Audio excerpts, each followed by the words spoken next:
Hey, welcome back, everybody. Time once again to grab your gear, follow along as we wander along with our wayfarer, the one man wandering the county in search of what's cool, innovative, and interesting. We're living the Raad life right here today, and he's back. He is living the Raad life. Oh my God, we're living the Raad life Look today. who's talking. Should I pull up the video and have Paul run it of a certain chef that will never be mentioned by name, that basically took it upon himself to, along the way, to auction off his hat, which said "We Chef" on it. That's right. At the recent Table for 10 that took place at the Renaissance in Newport Beach last week. I'm ready to take it. Sunday, right? What he text. you know how people like say he gave me the shirt off his back? Yeah. Okay. Well, Pascal, and I don't know if it's a French way of fundraising or what exactly, but he decided to strip down to his waist. What? To the applause of the audience as he built interest in selling the hat. Wow. What did they get for the hat? And just to put things in perspective, the man is very courageous as he's approaching his 70th birthday. He passed to that basically one. He do passed that. Yes. To basically do that. Yes. So I will. And what was the fundraiser for? I forgot. No, this is for your For new... my foundation of scholarship for culinary scholarship. A culinary scholarship. So would this be at what, like Saddleback or something? Saddleback College for now. Saddleback, because you're teaching there. Okay. And shout out to all the chefs that participated too. He had Amazing. a lot of people that participated. Lido House, Park Club, or these. You And we know, had Kevin from Cannery was our chef, right at the table. And we got to put some show on.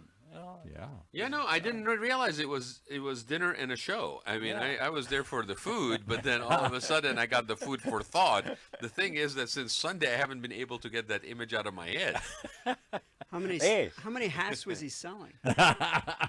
Well, let's put it this way: by the time he was done with the striptease, it's a good thing we sold one hat. Did he sell his underwear or anything else? No. There was it was a family channel. Did the price of the hat go up as the clothes Yeah. came up? Oh, Or yeah. did it go in the other direction? It went down. Did somebody at the end say, "Okay, this month"? It was like if you put the $1,000 clothes hat, back wasn't on?" it? It was $1,000 hat. Yeah. He sold that hat off for $1,000. I have several hats in my pocket. And I'm trying to find some way... I'm just trying to make fun of it because I'm jealous that he was able to sell his hat for $1,000. Yeah. Hey, maybe it's new next. I can't. Well, You gonna sell me for $1,000? Watch this for a segue. Watch this for a it's a segue. good He's gig. a leader in the culinary arts community, just as your guest talks about leadership today here. I think that's Paul's Paul's attempt to bring us back on track so we can actually. No, think it might be. I totally. we're down a rabbit hole. 20 minutes after the hat, right? We're down a rabbit hole of Paul, chefs. Frank, thank you for the linking. Yes. And because this is where I'm going to talk with Dr. J. So introduce your guest. I think I should leave. I mean, at this point, like. But yes, so I will introduce our guest, Dr. J. Barbuto from Cal State Fullerton's Center for Leadership. It's Giles O'Malley actually now, and we'll touch on that in a minute. Why? Some people may know it as the Center for Leadership. Some more recently would know it as Giles O'Malley Center for Leadership. It's at Cal State Fullerton. It's, I believe, in the economics department or school. It's School part of of the Economics. College of Business and Economics. And it used to be known by a different name, right? Prior. Used to be just called the Center for Center Leadership. for Leadership, right? And so Jay and I have known each other for a while, and You were part of it at one point, no? I'm still part of it. Yeah. It's really been a very rewarding experience to be part of it, and we'll touch on that as well. But I wanted Jay to be on today because we've had more and more interesting conversations, I think, on the board and when we get together, just in general. And if you think about it, just generally these days, the topic of leadership sometimes gets kind of, not consciously or intentionally, but gets sort of minimized. We talk about achievements and results and goals and setting those things. But leadership, and we're talking about like the basic foundations of leadership, which used to be, by the way, something that if you were on a certain path of mentorship or you were lucky enough to be exposed to certain good bosses that you worked for, that you developed some of these leadership skills sort of organically being on the path of your career. But that whole model is now changed because you may not have the fortune, or you may even have the misfortune of being under bad leadership. So you develop bad traits. It's almost like a child being raised, right? It's like there's these things that you pick up along the way. But now we also have the technology aspect and AI, which is eliminating jobs that are entry-level jobs, that are sort of stepping stone jobs, which would be points in your career path that you would get leadership skills development. And so how do we as a society, how do we as a business community identify not only the importance of leadership, but how it is even more important to be very methodical? Is the word? Methodical. Methodical. Yeah, methodical to achieving that and imparting that to an upcoming generation. And so part of that reason is why I wanted to have Jay be on, because the center is rising in influence and importance, not only in terms of what it's doing and its place in the community in Orange County, but also in its potential to leave an imprint that is genuinely, seriously needed and could make a difference between, innovation continuing and having sort of that leadership lead the way, so to speak, not to be not to sound kind of repetitive, or we could find ourselves in a situation where we don't have that skill development. And so, without further ado, Jay, thanks for being here. Thanks, Raad. It's really great to be on your show today and to be able to come here and talk a little bit about leadership, talk a little bit about the Giles O'Malley Center for Leadership, and really anything you want to talk about. Well, and like I said, Jay's I've had the privilege and honor to actually be on Jay's podcast, or show that he does called Leadership Voice. But before we get to this, because a lot of people may know about Jay and what he's been doing here in Southern California in Fullerton through the center, but I want you to take a minute and actually give people some of your background, because you have a pretty impressive background and you've been at this for a very long time in terms of this focus. Can I quickly add something? Because we talk about leadership, but this show is also about community. And I think leadership and community are to be working together. They have to be. Can a leader lead alone, or does a leader need a community? No.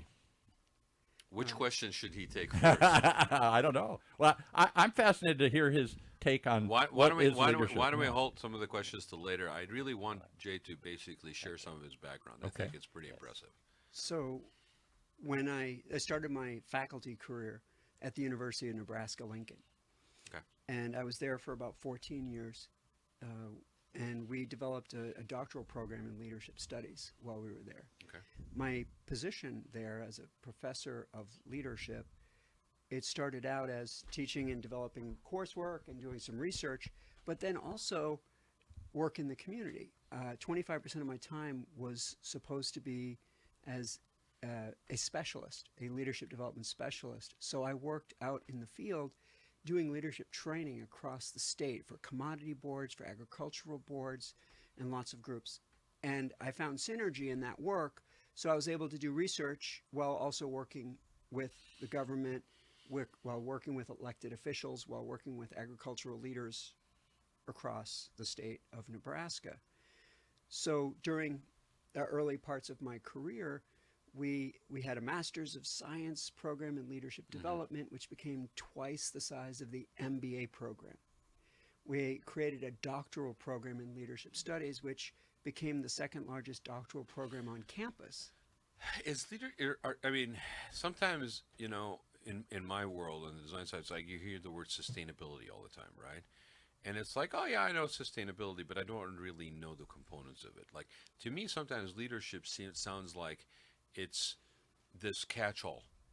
It's not really a very clear, and you're the academician on this, so I'm assuming that there's actually tenets and pillars for leadership. That and is it a common thing to find a school, for example, having that focus? It's actually quite common. There are probably, if you look at most universities, Yeah. you'll find probably four, at almost every university, you'll find four different colleges that believe they are the home of leadership. Okay, and what are those colleges usually? You'll find that colleges of business Yeah. will believe they are the home of leadership. Most agricultural colleges Okay. will believe they are the home of leadership. Most colleges of education, especially those that have adult education, Yeah.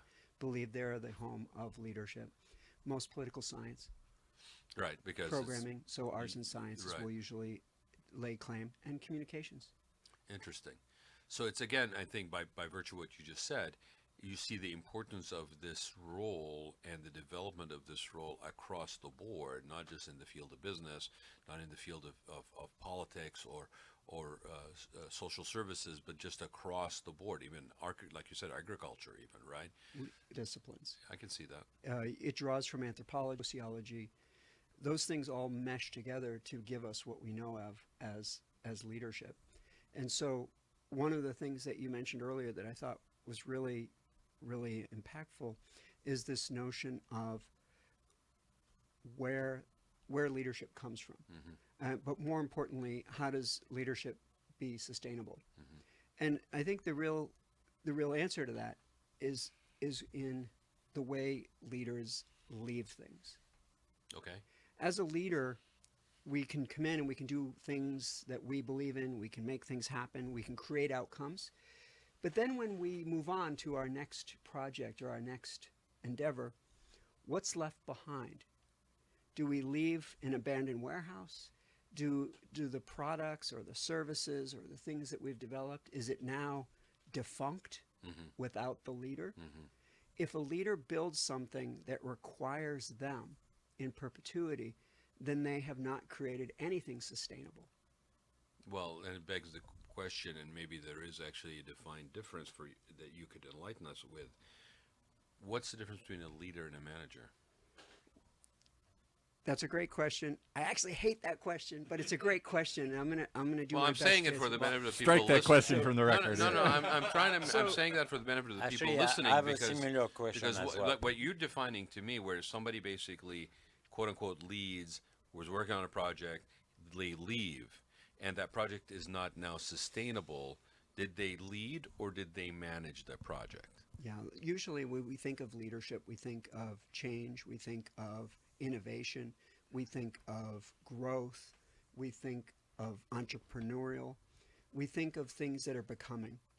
And once they've become, we think of managers to come in and tighten the ship and improve efficiency and things like that.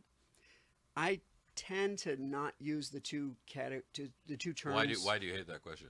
Because I think there are different styles of leadership, some of which resemble what many people describe management. as management, and some Very that good point. describe more of a visionary, more of a servant leader, maybe more of a transformational leader.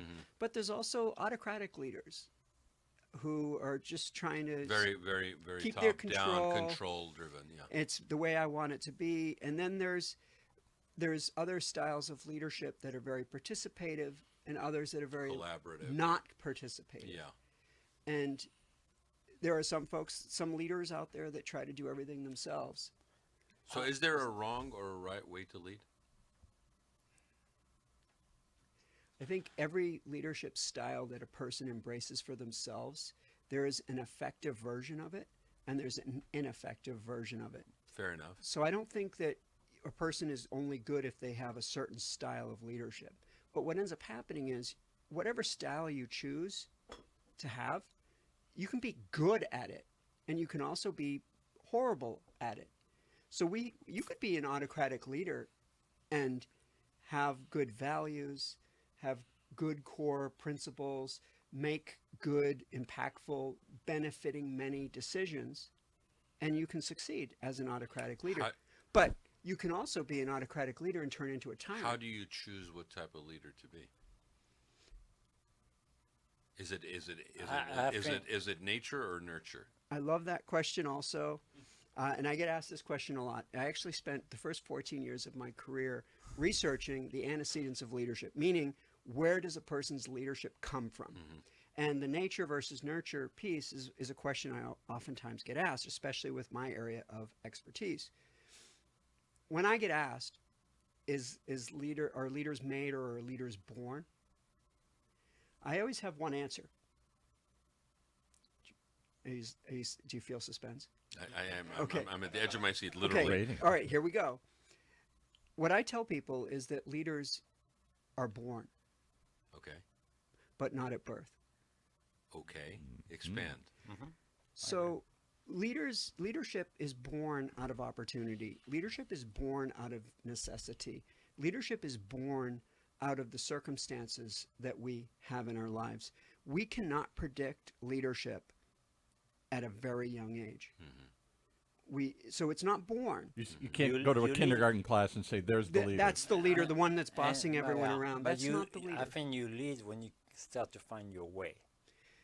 What happens is people might have the potential, but even their potential might not be even realized to themselves Right. until they're put into a situation where it's needed. And we all have these moments in our lives where we have to step forward and step up. It could be things personal in our lives, could be business related, but sometimes it's in those circumstances that our leadership emerges, that it takes over and it elevates, and we suddenly come to realize what we're fully capable of being as a leader. But that being said, I think it's not on its own enough, right? Because you may develop into that, you may find yourself leading in a certain way, but then an added layer of sort of self-growth is to understand that just because you have touched on the edge rail of what may be your leadership style, now comes the piece where you need to get sophisticated with the tools, because everybody that you're leading is also different. That's the interesting thing for me with leadership, is that even though your style may be a certain style, depending on who your audience is and who you're basically working with, and it could be a team of 3 people, and each one of them has to be motivated and led in a different manner slightly. And that, to me, when I see that happening with people, is when I recognize not only leadership, but also the ability to lead given the circumstance. Leadership is absolutely a process. There is no point at which you say, there, I've done I'm it. done. I've done I'm it. here. I'm here. I've reaped. I'm a Okay. great. I'm there it now Can- a great I leader. want to jump in. Yeah, Please do. please. You're wrong and right. Yeah, really. Says the Frenchman.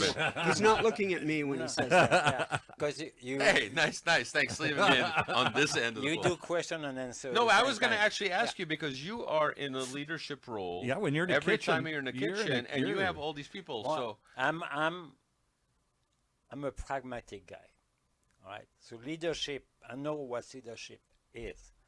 Leadership for me is action.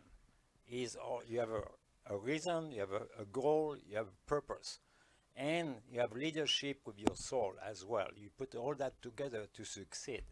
Okay, you can think you're a leader because you talk well. For me, it's not a leader. A leader is somebody who has a function in the world that draw people into the right place. And what do you think about that? I think that what you're describing is the leader. That leadership is about results. Yeah. And a leader, in the way you look at leadership, there's an effectiveness component. That you're a leader because you're getting things done. You're a leader because you're making the good decisions. You're a leader because people are following. And so there's a difference between just how good you are at leading versus the type of leader you're trying to be. And what you're describing is effectiveness. That you're saying you're a leader if you're effective. And there's a lot of people that view it that way. but then the question is, how do you measure effectiveness?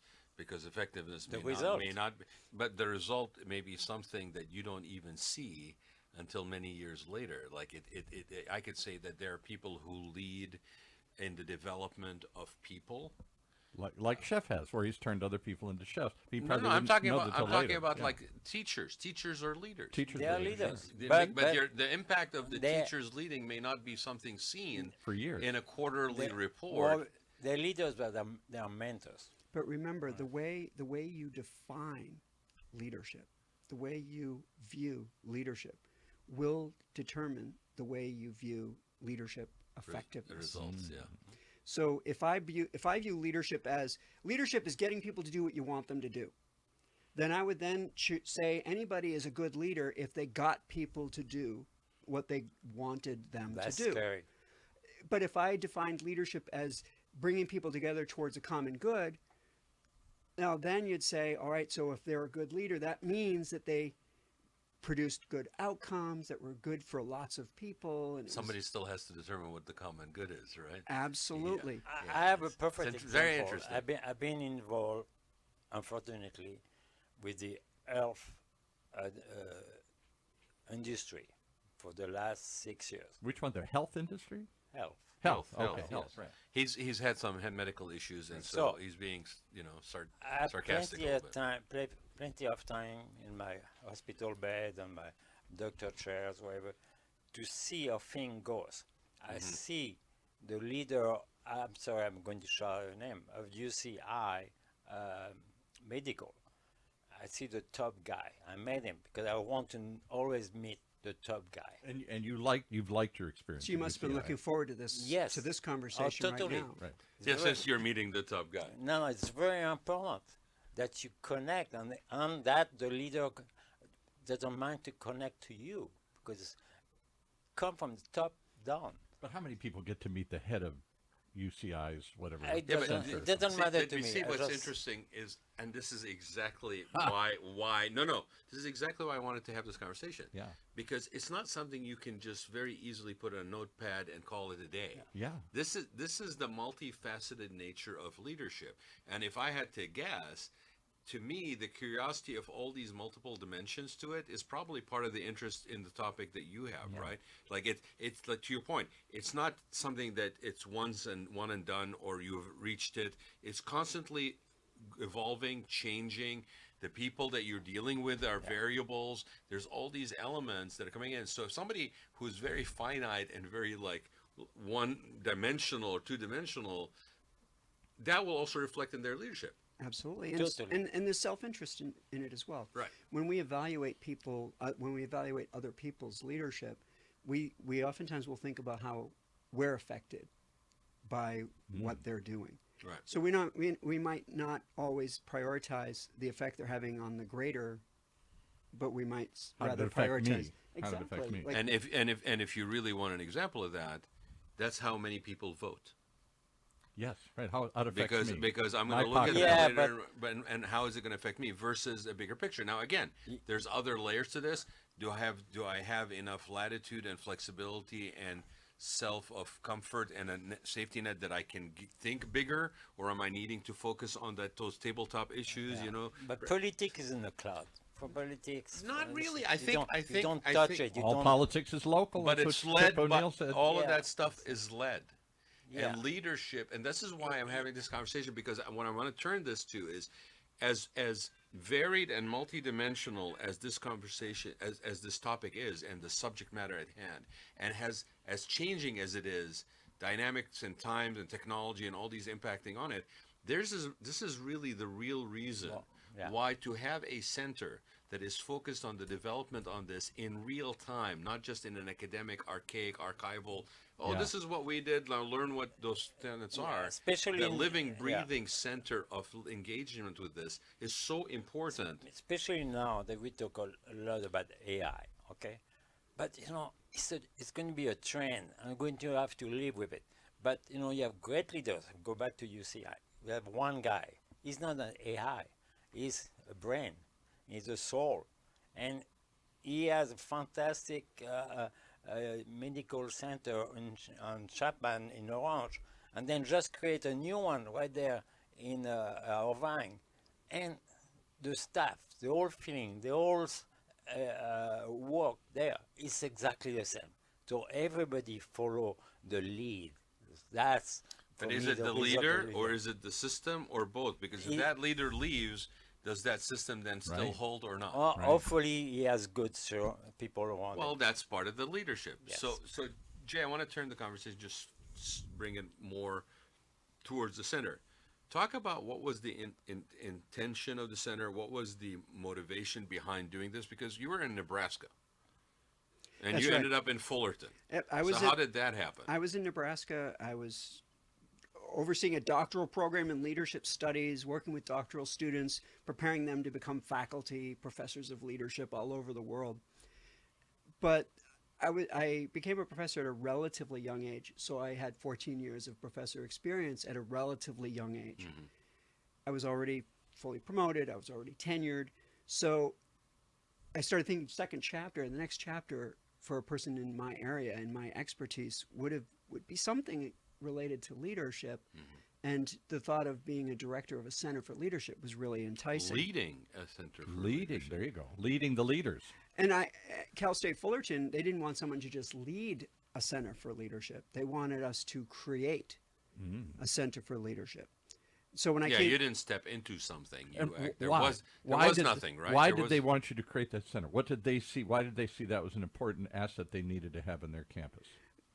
the Cal State Fullerton I don't know if you used to see this, the bumper stickers that they had. They had a slogan called "Ready to Work, Ready to Lead," and that used to be the slogan at Cal State Fullerton. And a lot of the donors and folks in the community said, "We get the ready to work part. 80% of your students are working full or part time while they're in school, but where's the ready to lead? Like, where's your evidence that your graduates are going to be ready to lead?" Yeah. And what came from that is some of the donors sort of put forward a little bit of a seed money to start a center for leadership. So they did a national search to find folks that could take on and lead and develop and create a center for leadership. I was fortunate to be selected. We connected. I came out here, and first week on campus, I said to the dean, "Dean, I have a lot of ambition. I've got a lot of goals. I've got a lot of things I want to create here at the center." How long ago was that? This is 14 years ago. I said, "I need to know now, though, is there things you need me to be aware of, or things you want me to constraints, because I am very much a go-getter and I don't always take no for an answer." Anybody who knows you would say that, yeah. And the dean said to me, he said, "Jay, I want you to proceed and try to realize your vision as if you had no limitations." And I said, Wow, that's unusual. "It is." That's an unusual leadership style. Usually. And let's give a shout out to who that was. That was Anil Puri, who was dean at the time. And I said to the dean, "Dean Puri, okay, but you understand that what you've just said Be careful what you ask for. is that now you'll be calling me into your office periodically to I didn't know you were going to do that. to reel me in or to slow me down." Put you back on track. Because I would say none of the innovations of the center, none of the progress of the center, the impact that we've made in the community and on campus and in the external community, none of it has been a smooth awakening. Right. Each time we've moved into new space or moved into new grounds to do a new program, it's been met with resistance at every stage and in every walk.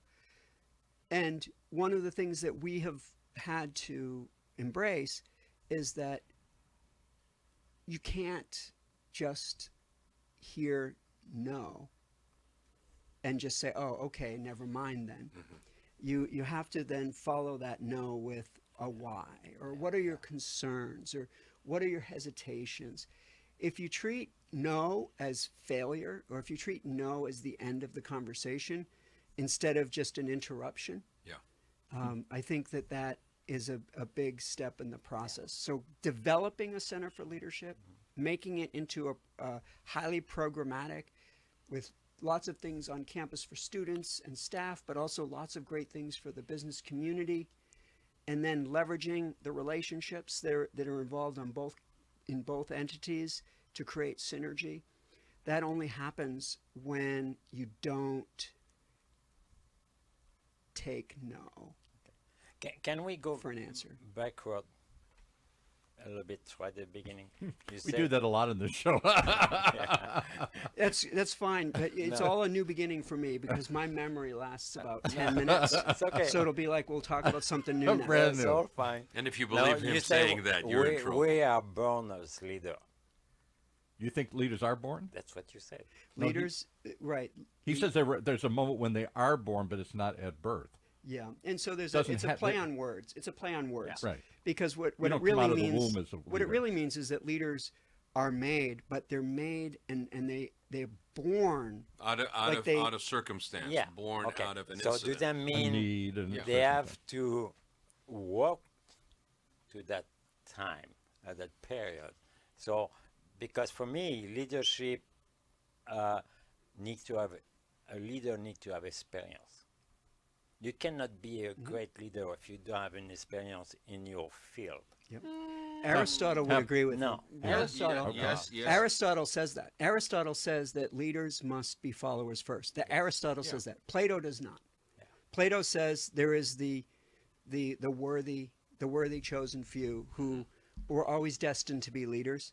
That's Plato's view. Aristotle says you must be ready believe in that. to follow before you should be leading. Yes. Can I give you an interesting example that we had not on this show, but another show a couple years ago?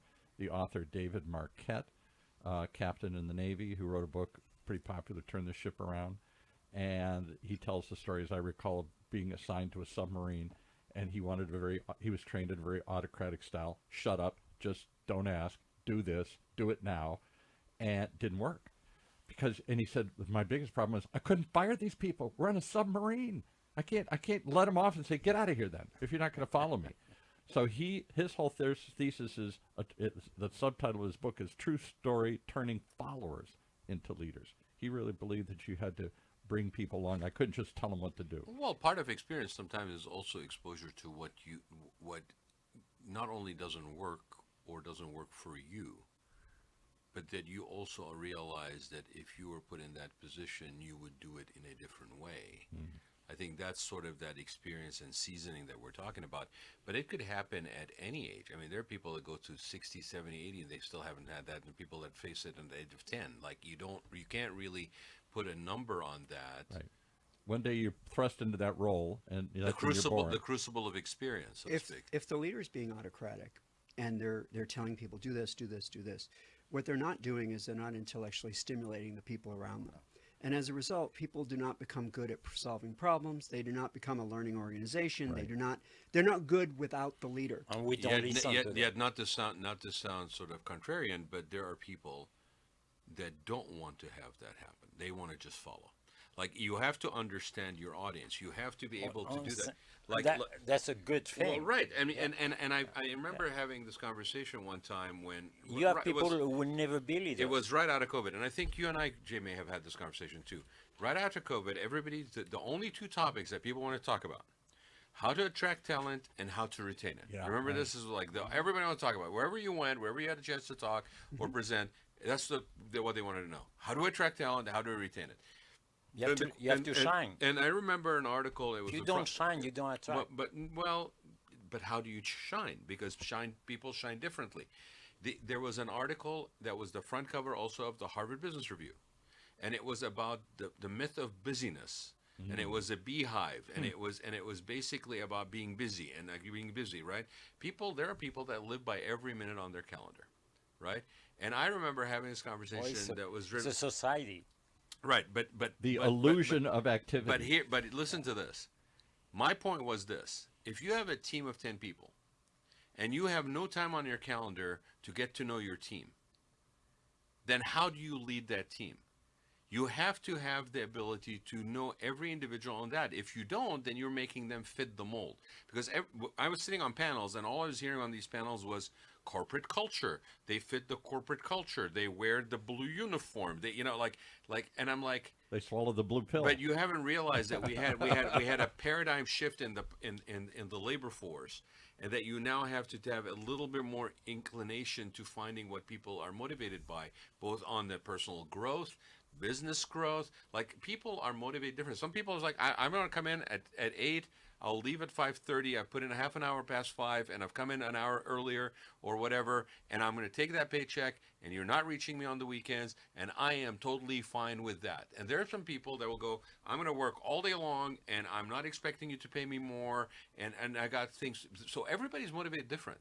And I think what makes for a good leader, from my perspective, is a person who has the nuanced ability to actually get to know their team, so they best get the best performance of their team, not only in terms of goals, but also in terms of personal growth. Because that's smart business. If you have that team growing in their I abilities. think you're right. A good leader is somebody who recognizes who put that leader. So I got a question for Dr. But that leader Barbuto. doesn't have a place for everywhere. Like there may be time for What leaders. I'm hearing from everybody is the experience I have, that we all seem to think there is one style of leadership that works best. Is there one style of leadership that works best, or are there multiple styles? And give us some examples. I think generally people are looking for leaders that will help them to reach their full potential. Right now, when people leave jobs, it used to be people didn't leave jobs, they left leaders. Now, what people are doing is they're leaving because they don't believe that their future is where they are. Yeah. And so leaders' job now in the retention of talent is in the development of talent. If I, as a leader, am not developing the talent around me, then the talent around me will leave. Is that the Jack Welch School of GE that was always building people from within and supposedly and all that? I probably wouldn't.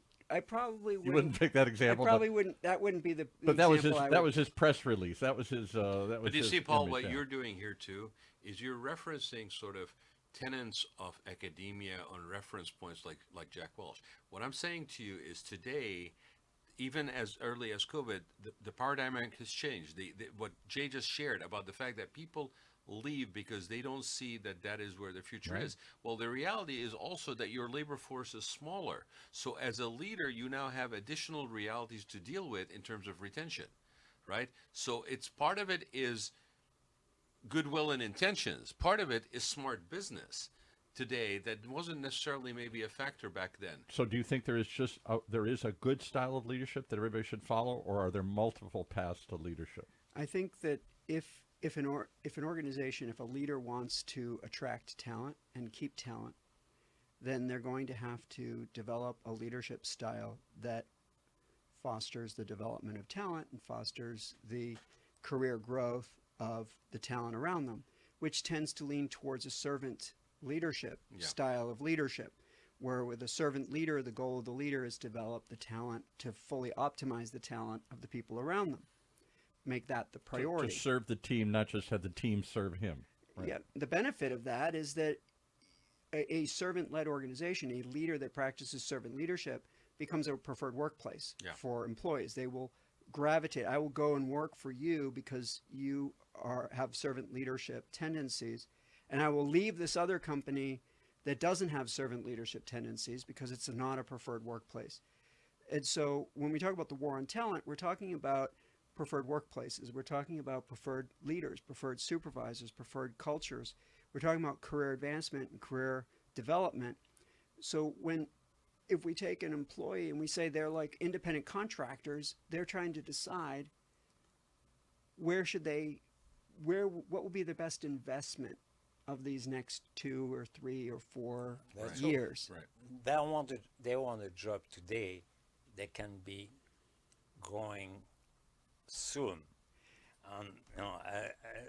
more, and they think they want the result and grow in their I think otherwise they're taking the job because it's like a filler job. They don't really have a lot of interest in other than just to basically do it.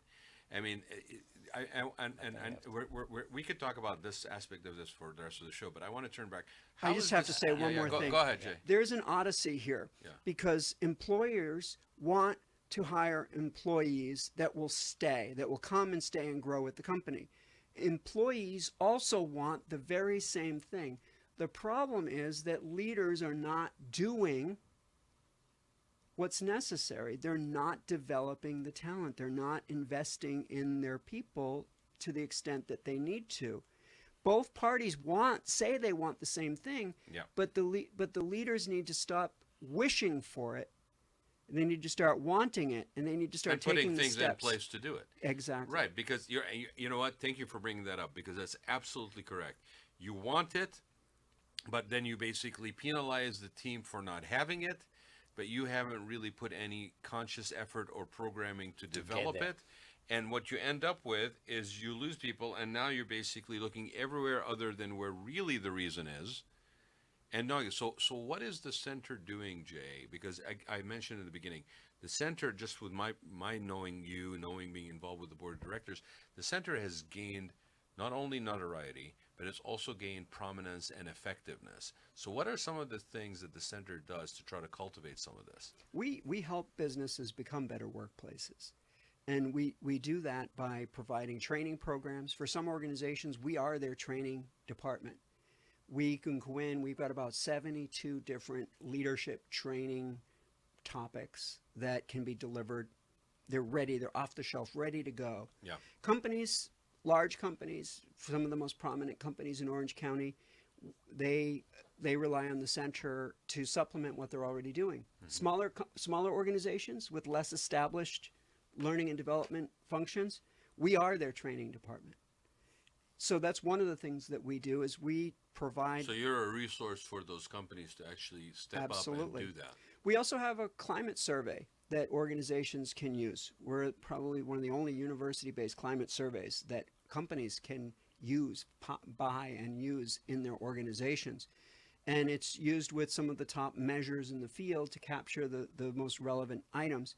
And every year we survey the Orange County community to ask, what are the things you wish you knew about your employees? What do you wish you knew about your company? And we always revise that survey every year to make sure that it's always current, always relevant, and always measures the needs so that we can answer the questions that organizations are always asking. What that information will reveal are needs.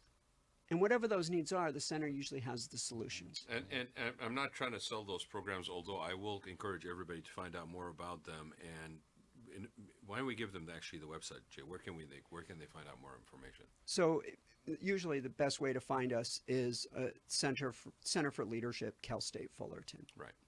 So not only is that a resource available for employees or employers to actually bring in and help with the development of this internal talent development, but also you're not limited to just a certain size of company, right? I mean, you've actually provided this assistance and aid to larger firms, like you said, that may be a supplement to what they have already existing, that maybe is like maybe a more current infill or something.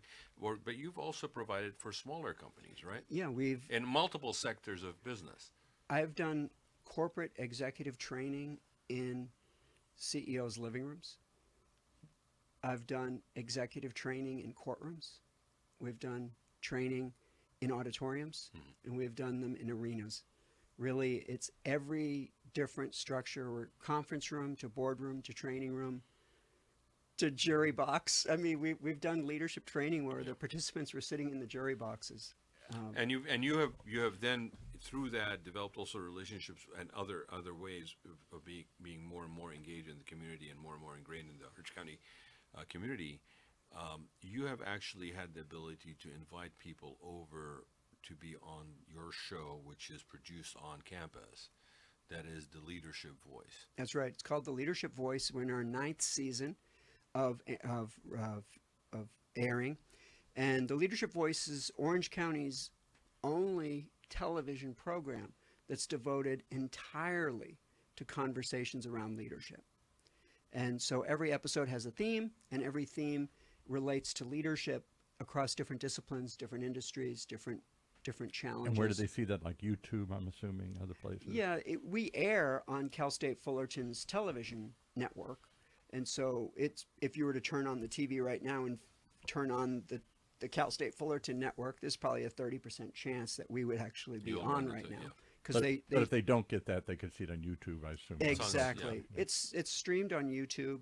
The center's website also has a direct link to the videos. And what's the website again? It's the Center for Leadership at Cal State Just Fullerton. do a search on Google, Center for Okay. Leadership at Cal State Fullerton. You'll find it. It might be under like Giles O'Malley as well. But look at it. There's a link to those shows. I have been a guest on Jay's show a couple of times with different focuses. I think we did. But there's always, very prominent business leaders and people that are innovatively engaged in sort of this role of leadership by example. I think Jay provides that for people. So there's like a whole, like 9th season. Yeah. And, so there's a And whole who good was amount Giles? of contact. Who is or was Giles O'Malley? So Giles, Terry Giles, is the naming donor. He and his For wife the new building. for the naming donor for the For center. the center, yeah. And then one of the major donors to help us grow and build the Center for Leadership. Which is very exciting. It's a very exciting building that's happening on campus. That's a brand new building, and the groundbreaking took place. God, has it been last spring? Exactly. Yeah, a year. we did a study about 65 centers for leadership in the country. There's about 65 Wow. Center for Leadership, university based. Yep. And what we did is we called each one of the centers, everyone in the country, and we asked them what they do. What do they do? What are their programs? What are their initiatives? And we kept track. We keep track of what every center in the country does. And then we developed a big chart, a big study, which shows what every center does and doesn't do. And it kind of gives us an idea of the breadth of programming. And the Center for Leadership here at Cal State Fullerton compares very well on a And I'll share on a that. national It's a scale. very interesting chart to study. That, to Jay's point, actually shows the depth of programming that the center offers Yeah. locally. I would like to go back to your professor work at the college. Do you see now that more and more of your students want to jump from a lower income job to executive job too fast? I think all people want to advance in their careers, and how realistic people are in how quickly that should happen. That's I think there are a lot of folks that expect promotions quicker than maybe the opportunities Yes. will actually happen. Let's piggyback off that and talk about the impact of AI as you see it in terms of leadership development, or even like to Pascal's point. And will AI be the leader? Will the Well, no, robot because be the leader? AI gives them too much over too fast. I'm Well, sure. well, part of that, I think everybody that's starting, whether your job, the lack of reality in what the path looks like, sometimes leads to that evaluation. Oh, I'm going to get there faster. I think that's as And universal. isn't as that the any- common anything. complaint of the millennials, that they want to But, move too you, quick? You probably had the same complaints, Paul. I know Yeah. I had the same complaints. I don't think it's anything to do with a particular generation. I think it's just a part of growth and experience. But The future of leadership development is related to what you're saying with Yeah. AI. I want to weigh right in on that. yeah. So the Center for Leadership, we've developed a leadership app, and it's AI generated, and it's an app that will help leaders become better leaders. It'll help them engage better with the people around them. It will give them reminders throughout the day of their goals that they've said that they wanted to achieve. It'll remind them to talk to certain people. Have you followed up on this? Have you celebrated the successes? Have you gone back and thanked the people that helped you make it happen? And what we're finding already in this app, and those that use it, they're immediately seeing an improvement in productivity. They're seeing an improvement in goal achievement. And perhaps most importantly, we're seeing an improvement in the morale of their employees and in the mental health of their employees. Which is huge. I mean, that's something that the center I know is also focused on, that mental health component in the work environment, especially coming out of COVID, that became more and more a critical element in the business environment. I'm sorry, I want to make a bad point, but the present politics is not helping. Well, What do you mean, Paul? We're not talking. trying to about stay out of No, politics. That's why I don't. No. Well, guess trying what? to stay Guess away what? from politics You here. get to choose what you input and what you yeah, absorb. well- You choose what you eat, right, Chef? Let me shift it another way. Yeah. When I was a little boy, a corporate leader was an authoritarian figure. You do what I say when I say it. Yeah. and the good employee was one who could follow and say yes sir, a military, what we perceived as a military style, yes sir, no excuse sir. That changed as I grew up into more of this collaborative servant leadership, listening to people, and I wonder if the pendulum is swinging back to more of an authoritative style in corporations and life in general. So this is where I wanted to take this following conversation. With AI, with everybody, to your point, Jay, basically being more productive, it basically has elevated and kind of maybe leveled a little bit, provided assistance and tools for people to access easily and be able to deliver on stuff, right? What then differentiates people? If we're leveling the playing field, sort of, right? We're providing these tools because I know we all got that the same knowledge. If all four of us in this room have access to AI, ChatGPT, whatever, all of a sudden we're writing a lot better. Maybe we're being more concise. I can ask it to be very efficient versus wordy. We're suddenly smarter. I can tell it to do a synopsis versus a story. Like I can be very much driven that way. And again, knowing your audience, that may resonate better coming from me now versus maybe how I wrote before the benefit of that tool, right? So if everybody's doing this, and this maybe is a question that's sort of open-ended, we'll find out over time. If everybody's doing this, then what is the measure of differentiation? Because we also have another thing going on. It's more severe competitiveness.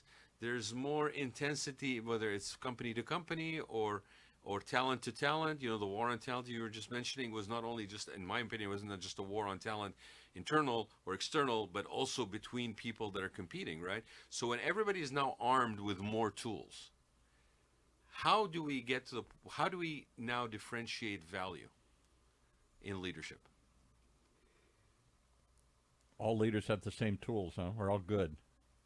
Well, you all have the same tools. I think you're operating under. I think you're operating under an assumption, and that assumption is that if we all have access, if we all have Google and we all have AI and we all have ChatGPT, does that mean that we're all going to be equal? And the answer is absolutely not, because what's going to stand out, what's going to matter, is when you do have that personal connection with people, the value and your ability to bring out the best in them, in person, face to face, will start to be what separates us from others. Raad, when you decided to support the Center for Leadership 4 or 5 years ago, was it by text messaging? No. And you where were we when we decided? Yeah, we were on a golf course. Personal. But the point is, and you led right into it, Jay. Thank you, because that's exactly what I was going to say. Sometimes we get so dazzled by the gadgets and the gimmickry and the tools, and we forget that that's what they are.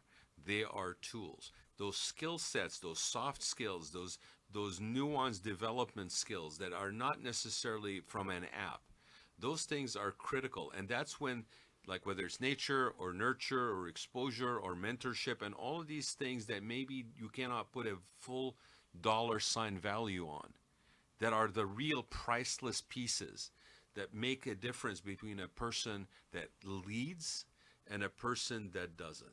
And it's very interesting in that as we have more tools, as we have more things, more accessibility to stuff, look at the internet, look at the world of being in contact but not really truly connected. They become the substitutes for leadership, but they won't replace it. No, you still have your brain on your soul, on your.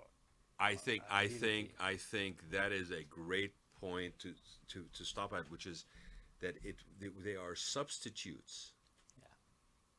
Yeah. But so here's the cautionary. It's like a supplement. It compensates. So it's a compensation. It's a health supplement. In fact, Chef, you could be a bad leader, but at least you have these things. Culinary and restaurant create business a higher is a floor. perfect field to apply this. You can walk into a restaurant. You seem to walk into more restaurants and more restaurants. People walk into more and more restaurants, and it's nice and it's clean and it seems expensive and all of this stuff. And then you sit down and you have a less than it's an acceptable meal. but it's not an enjoyable, experience that no. you remember or that really has an impact. It's a production line. And then there's times when you walk into a place that doesn't have all of that, or it has all of that, but there's a little something else. So- I think Yeah. your point, Inspiration, Jay, is a creativity. great thing. Those are tools and substitutes, but it will never substitute. I think great Leadership. leaders need to Yeah, have it great. can substitute for some of the things, but it will never replace the dynamics of leaders. It'll never replace the true value add that an individual can bring to any conversation, to any leadership, to the boardroom. Ultimately, the leaders that, would you say, have it, that that soul that that communicates. ability to Because motivate, that ability to it's inspire, an epidemic. to make people want to follow. The leaders that have that and also can leverage the technologies that are in place. Yeah, there's you Those can't, are the you need ones. the balance. you can't ignore the fact that that's part of our life. Yes. But I guess I'm trying to encourage people that like, the sky is not necessarily falling. This is just another tool in the toolkit. The same principal elements that applied and stood true the test of time still apply, if not even more opportunity to highlight and showcase yourself and differentiate yourself. So don't just buy into the gadgets and the gimmicks and forget that those other things are even more critically important today than even they were before, and that you should develop those. And if you want to find out more examples of people that are being recognized for that kind of stuff, you should come to the next awards, which is when's the next leadership May awards? 2nd, the Center for Leadership will be hosting the 14th Annual Leadership Awards. Every year we recognize excellence in executive leadership across 5 categories of leadership: growth, innovation, culture change, strategy, and community engagement, as well as company awards for excellence in leadership development for companies that are doing a great job of developing human capital, and also the Organizational Excellence Award for community engagement, which recognizes companies that are doing a great job of activating company-wide at giving back and become a part of the community that we serve. We also have a Lifetime Achievement recognition this year that people will definitely want to come and check out. And where is it taking place this year? It's going to be at the Hyatt Regency in Irvine, and it'll be May 2nd this year. It'll run from about 11 o'clock until about 1:30. Yeah. And you want to become a part of it, get some tables. We're expecting over 500 people. Yeah, at the it event. usually sells out. The tables go fast. It's a great opportunity for you to bring some people from your company, or colleagues, or fellow business owners, and check it out. It gives you a good idea about what the center's impact is. It also gives you an opportunity to engage with some of the students that are involved in our scholar programs, and it really is something you should be aware of if you're in Orange County, or I would even say Southern California area for sure. Thank you, Raad. As a place that's only getting more and more important, and once that building gets constructed, there'll even be more amenities and assets that will come to bear to provide this mission with more legs, if you will. And find out about Jay. Check out the Leadership Voice on YouTube. Go to the website. It's been a great experience for me to be involved with them, and they are very involved also with a lot of people that are like first in their families, first generation, first people to go to college, so they're starting them up on the right footing. And then when they're releasing them out there, they're actually having tools not only to be competitive, but to also foster other people toward leadership. And so thank you for being here, my friend. I can't wait to have more conversation with you. Yeah, I mean, and it impacts every industry. So he's like, oh, we're not a banking industry. Doesn't matter. Food and beverage, definitely. Every single place that has a human component, labor force, it impacts caregiving, all of that stuff. There's all these spaces that really, in the course of being efficient and productive and meeting deadlines and all this stuff, sometimes we forget about the importance of the role of leadership in that as well.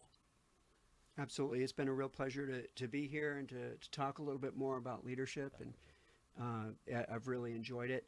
And for everybody listening out there, just remember that leadership is a process. It's not an outcome. It never ends. The process of leadership never ends. The day you think you have it figured out is the day It throws of you your a curve. decline. Right. So always stay curious, and to that point too, it's not something that only is the purview of a few. That's where things like the center exist, is because you too could actually find your own leadership voice and your own leadership style, and then have the ability to be mentored and guided, not to be shaped in somebody else's image, but to actually find your own place in leadership. Absolutely. Come check out the Center for Leadership. We can help you in your leadership journey, whether you're a student or whether you're early career, or even if you're a high-level executive or a company owner. The center probably has something that can benefit you. Yeah. It can benefit your development, can benefit your organization. I'm pretty sure that the center has something for everyone. There's a board of directors, there's a board of advisors, so there's plenty of possibilities for you to engage and be involved, regardless where you are in your career path. Absolutely. Thank you, Jay, for being here. Thank you. Thanks.